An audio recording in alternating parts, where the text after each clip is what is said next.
আচ্ছা, আমি যদি কালা হতাম তাহলে তুমি কি বিয়ে করতে আমাকে? কোনোদিন বিয়ে করতাম না।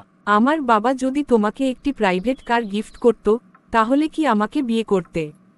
কখনো না। তুমি কি আমাকে পাগল পাইছো? তোমার বাবার প্রাইভেট কারের চক্করে আমার জামাইকে হেলিকপ্টার তুমি দেওয়া। বাহিরে কোথায় গেছলা? তুমি যখন বাইরে যাও আমাকে বলে যাও, আমি তোমাকে কেন বলবো? আমার পায়ে কি এটা দেখতে পাচ্ছ? না, মানে আমি পাশের বাড়ির ভাবির কাছে গেছিলাম জামার আচ্ছা আব্বা, তুমি কেন আমার রেজাল্ট সিটের যেখানে সিগনেচার অফ দ্য গার্ডেন লেখা আছে সেখানে টিপসই দিলেন যে? থাক, তোর যে রেজাল্ট, তোর বাড়িতে যে লেখাপড়া জানা মানুষ আছে তার বাহিরের মানুষের জানার দরকার নাই। কিরে তোর ভাব কি? তোর এত টাকা পয়সা কম দিচ্ছি না, যখন যা চাচ্ছিস সব দিচ্ছিস, তুই নাম্বার নিয়ে আসছিস না কেন? ঠিক আছে আব্বা, পরের বার ঠিক নিয়ে আসবো। তুই তো প্রত্যেকবার বলিস পরের বার নিয়ে আসবো, এখন পর্যন্ত নিয়ে আসলি না তো। কিরে বন্ধু, তোর বাপ এত টাকা পয়সা দেয়, তুই নাম্বার নিয়ে আসতে পারিস না কেন? দোস্ত আর বলিস না, আমি সব পরীক্ষায় 100-তে 100 নাম্বার পাই। আব্বা তো আমাদের ম্যাডামের নাম্বার বন্ধু, সকালে একটা ঘটনা হয়েছে জানিস? কি ঘটনা বল শুনি। কেবল আমি একটা সিগারেট জ্বালিয়ে এক টান দিয়ে বাহিরে এক পা দিয়েছি, তখন দেখি সামনে অঙ্ক ছাড়।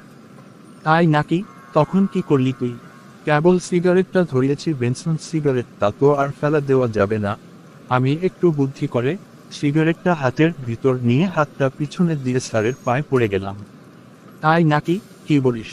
আর বলিস না দোস্ত, যেই স্যারের পায়ে হেলে পড়েছি আর একটু পাত বেরিয়ে গেছে পিছন দিয়ে, তাই দেখে স্যার যা বলল।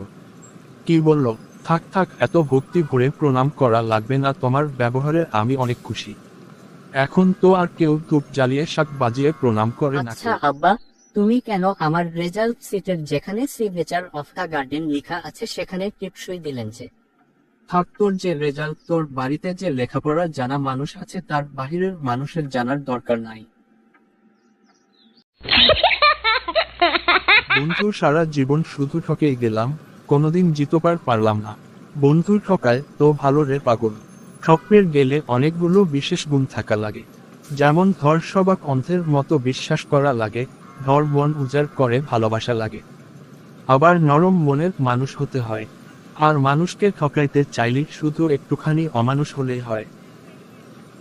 বন্ধু, জীবনটা তেজপাতা হয়ে গেল রে। কেন রে, কি হয়েছে?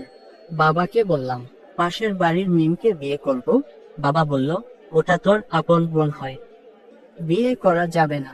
বলিস কি? তারপর তারপর সাদিয়ার কথা বললাম, ওটা নাকি আপন বোন হয়। লালু চাচার মেয়ে সামিয়ার কথা বললাম, করিম চাচার মেয়ে কাকলির কথা বললাম, ওটাও নাকি আপন বোন হয়। বলিস কি? তাহলে এখন তোর মাকে বল গিয়ে। মাকে বলছিলাম, মা বলছে সবাইকে বিয়ে করতে পারবি, ওইটা তোর আসল বাবা না। স্যার স্যার, তাড়াতাড়ি ডায়েরি বের করুন স্যার, একটা কমপ্লিট লিখুন। কি রে, তুই এত পারাপারি করছিস কেন? কি হয়েছে বল। স্যার, বদনার বউ বাড়ি থেকে পালিয়ে গেছে। সেই খুশিতে বদনা আমার বাড়ির সামনে গান বাজনা বাজাইতেছে, আমি সেই গান বাজনার শব্দে বাড়িতে টিকে থাকতে পারতেছি না। জলদি করে ঘরের সব দামি জিনিসপত্র লুকিয়ে ফেলো, আমার কিছু বন্ধু বাড়ি আসছে। কেন, কি হয়েছে? তোমার বন্ধুরা কি সব জিনিস চুরি করে নিয়ে যাবে? না, নিজেদের জিনিস চিনে ফেলবে।